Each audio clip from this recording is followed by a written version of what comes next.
Clara! É bom a gente fazer a coleção. Clarinha! Vem cá! Bora. Olha ela aqui, Clarinha, olha! Ele parece um vovô aquele ali. Olha, Clarinha! Manda pimentão. É não, aqui Tá é vendo, mamão. Lili? É? Tá vendo? Cadê Clarinha? Tô aqui. Filho do macaco comendo tomate. Isso é tomate. Nada a ver com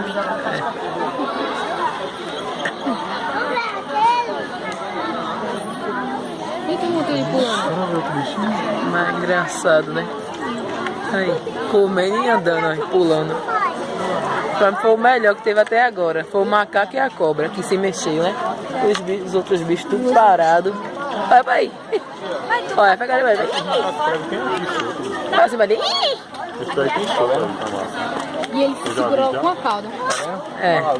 Olha o outro lá, sozinho também, quietinho. Tem outros ali O pulando. outro tá lá sozinho, só observando, né? O observador. Não faz nada além de observar. É. Olha o outro lá atrás comendo banana, é. Tá pouco.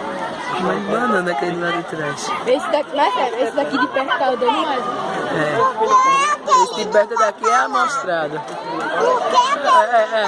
Come olhando, é. Que é amostrado. Olha o preto lá. Parece. Por que o preto não vai pra lá? Porque ele não Tá quer. preso. Nossa,